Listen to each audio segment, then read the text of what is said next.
Assalamualaikum warahmatullahi wabarakatuh. Alhamdulillah, nahmadu wa nasta'in wa nastaghfir wa na'udzu billahi min shururi anfusina min sayyiati a'malina. May yahdihillahu fala mudhillalah wa may yudlil fala hadiyalah. Asyhadu an la ilaha illallah wahdahu la syarikalah wa asyhadu anna Muhammadan abduhu wa rasuluhu la nabiyya ba'da. Qala Allah ta'ala fil kitabil karim a'udzu billahi minasyaitonir rajim. Bismillahirrahmanirrahim.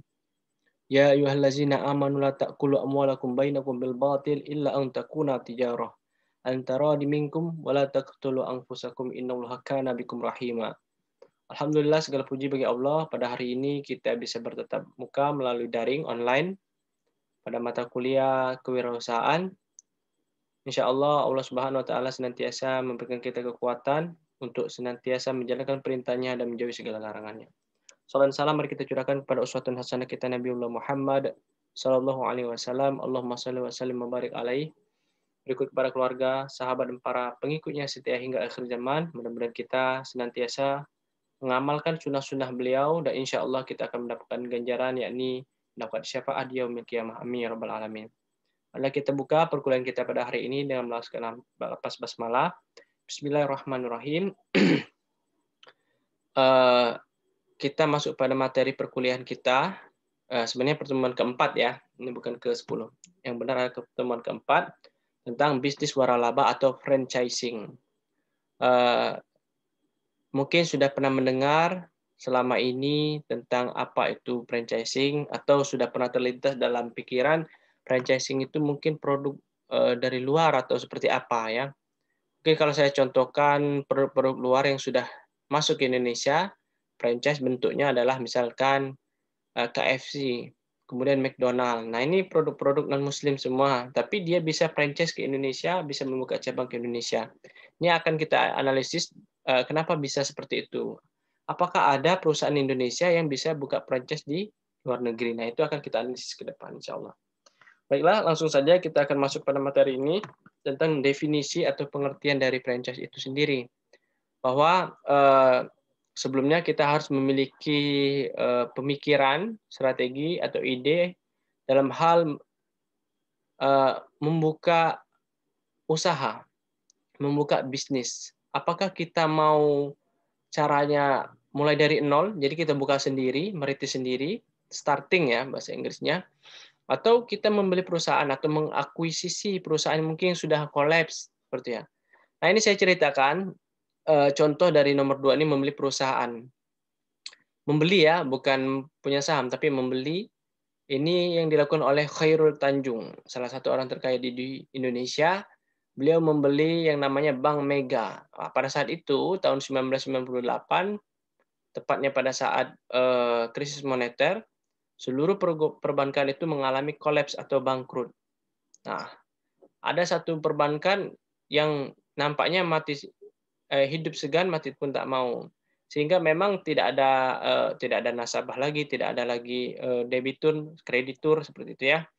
Jadi Khairul Tanjung ini membeli perusahaan namanya Bank Mega kalau sekarang.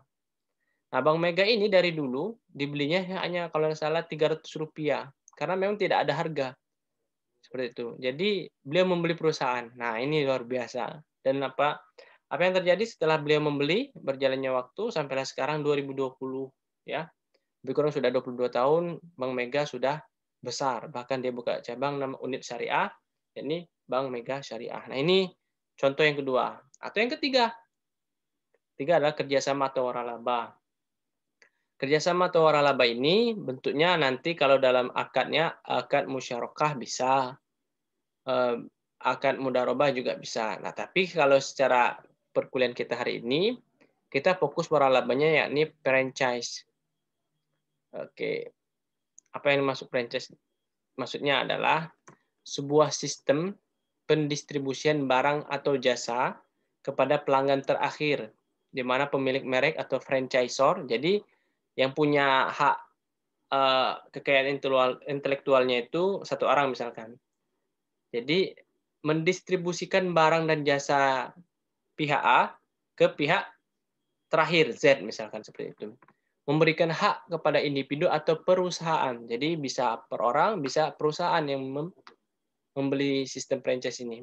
Untuk melaksanakan bisnis dengan merek, nama, sistem, prosedur, dan cara-cara yang telah ditetapkan sebelumnya. Dalam jangka waktu tertentu meliputi area tertentu juga. Jadi kalau saya contohkan misalnya KFC. Nah, kalau di Indonesia ini mungkin kalau salah CFC ya. Banyaklah sebenarnya. Kalau kita yang sudah sering dengar KFC.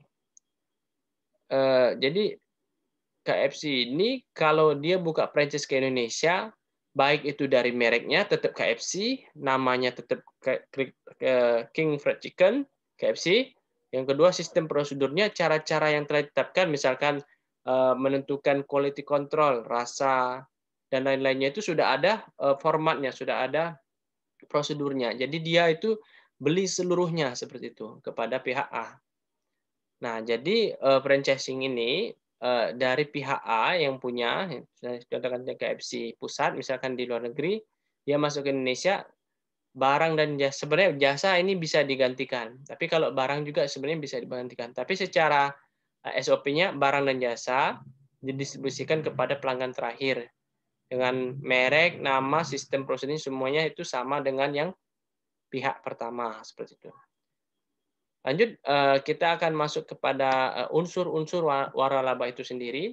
Menurut Jethro K. Lieberman dan juga George J. Siddle, unsur-unsur waralaba yang pertama adalah franchise adalah perjanjian timbal balik antara franchisor dan franchisee. Jadi franchisor itu yang punya merek, yang franchisee ini orang yang membeli merek. Yang kedua, franchisee berkewajiban membayar fee kepada franchisor. Yang ketiga, franchisee diizinkan menjual dan mendistribusikan barang dan jasa franchisor menurut cara yang telah ditentukan oleh franchisor atau mengikuti metode bisnis yang dimiliki oleh franchisor. Yang keempat, franchisee menggunakan merek nama perusahaan atau juga simbol-simbol komersial franchisor. Nah, unsur-unsur ini kalau kita contohkan, tadi sudah kita ambil satu contoh yakni KFC. Kalau kita retail ada 212 Mart misalkan. Nah, 212 Mart ini dia punya sistem franchisor juga. Bagi siapa ada yang mau membeli merek 212 Mart, itu pihak pertama di pusat Jakarta misalkan. Kita sebagai franchisee ingin membeli, bisa. Ya, kita harus membayar fee, membayar jasa franchise itu sendiri. Jadi merek itu kan mahal, sudah terdaftar di HKI, hak kekayaan intelektual. Jadi kita membayar berapa fee-nya, misalkan valuenya 1 miliar. Nah, itu kita beli 1 miliar hanya membeli nama, sistem seperti itu dan lain-lain. Nah, ini memang besar ya pengeluaran kita, tapi kita sudah dapat nama. Nah, jadi maksudnya branding ya, branding namanya sudah ada di masyarakat, sudah paham bahwa 212 Mart adalah sebuah perusahaan retail yang membuka misalkan minimarket seperti itu ya. Baik, selanjutnya kita akan masuk kepada materi selanjutnya tentang jenis-jenis dari waralaba atau franchise. Secara umum terdapat 3 jenis. Yang pertama distributorship atau product franchise,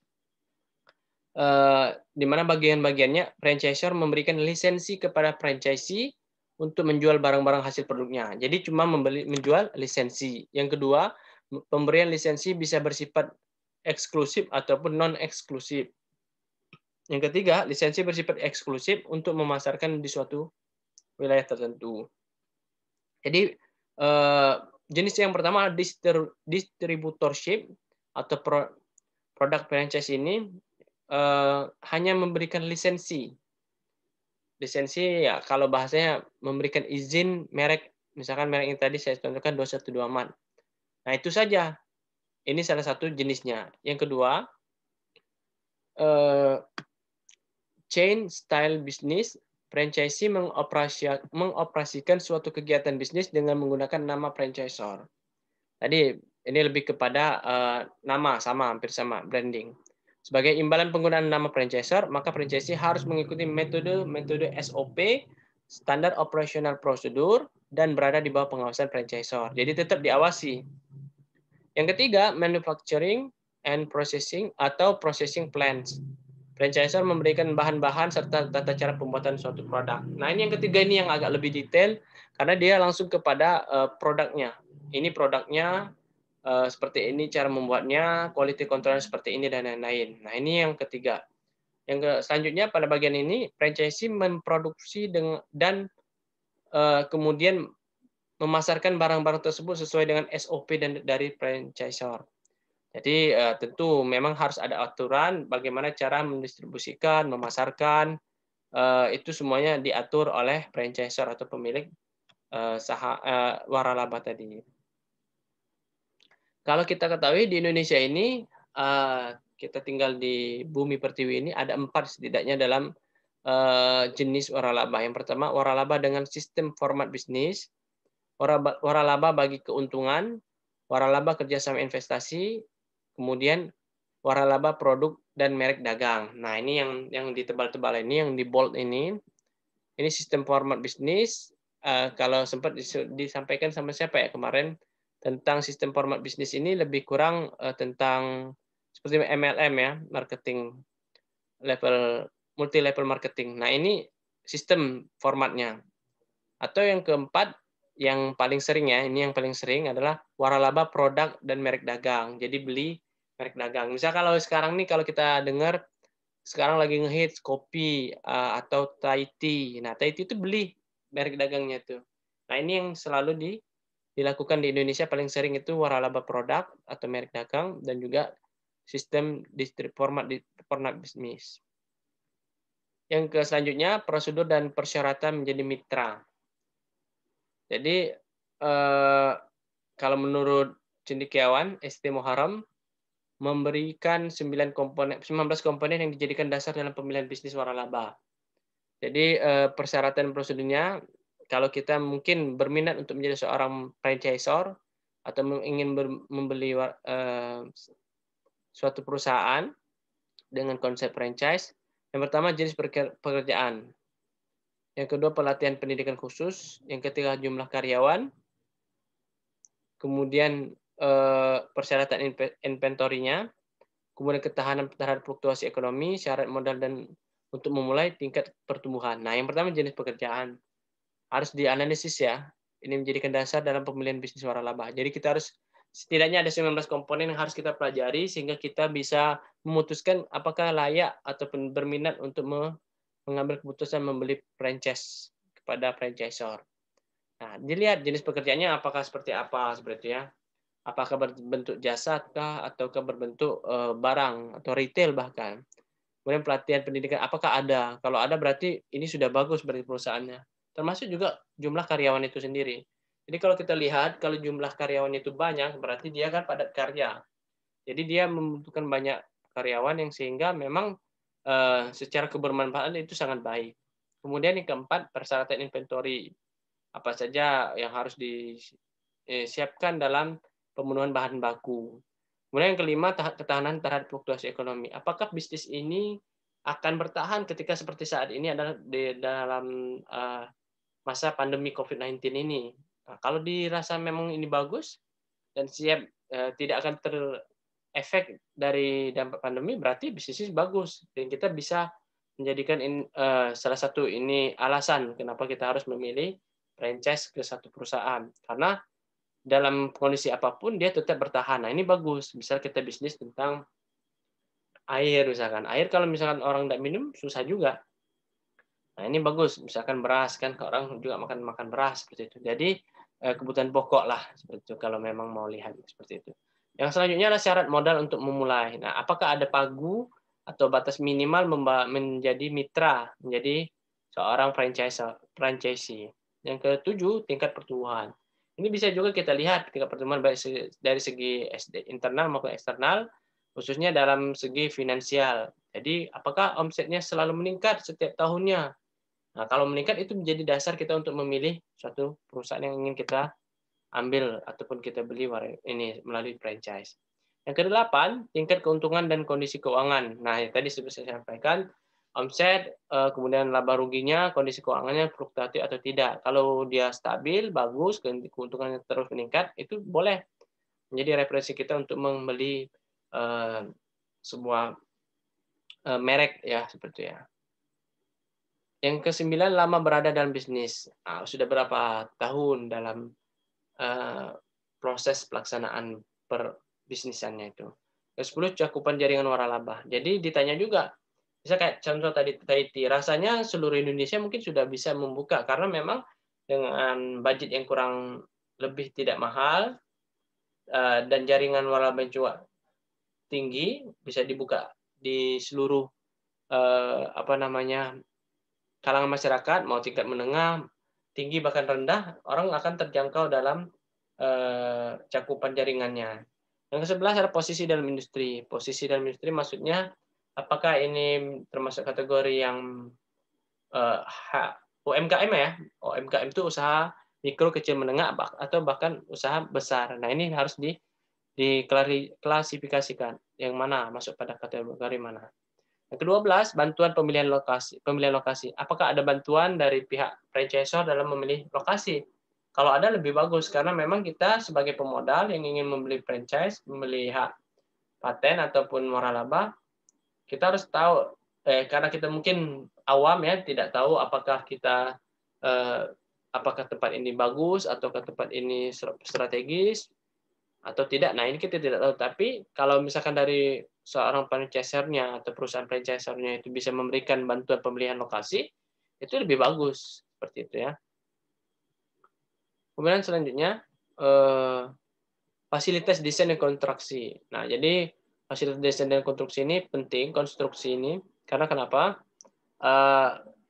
Ini akan mempengaruhi dengan marketing plan. Jadi rencana marketing, pemasaran kita harus sudah ada formatnya. Misalkan mau nge-share atau update status, itu semuanya sudah didesain baik dari desain maupun konstruksi marketing plan. Yang ke-14 apakah ada pelatihan dari franchisor itu? Kalau ada itu bagus. Jadi nilai tambah. Yang ke-15 dukungan grand opening. Nah, juga ini seperti yang saya sampaikan tadi di awal bahwasanya ada 212 Mart dia buka franchise, buka waralaba juga. Jadi dia memfasilitasi atau mendukung dalam hal grand opening. Grand opening maksudnya pembukaan awal yang memang diharapkan bisa meningkatkan omset terbaik pada hari pertama berjualan. Jadi grand opening ini memang perlu didesain sedemikian rupa sehingga memang seolah-olah ya baik dari internal maupun eksternal perusahaan itu bisa merasakan keberadaan karena baru kan, jadi harus ada namanya grand opening, pembukaan. Yang ke-16 dukungan operasional yang berkesinambungan. Tentu kalau kita mau memilih suatu franchisor waralaba, bisnis waralaba, kita harus tahu apakah ada dukungan operasional, maksudnya bimbingan sampai benar-benar kita benar-benar mahir di bidangnya.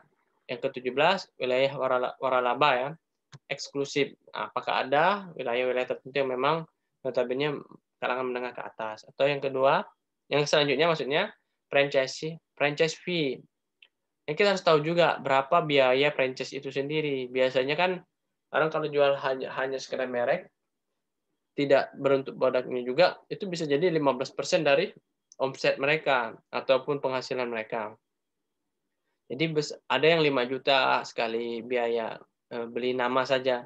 Ada yang 15, bahkan kayak KFC tadi mungkin sudah 1 miliar. Saya sempat dulu waktu di Malaysia mau buka bisnis minuman kayak Tahiti juga, bubble itu ada minuman teh.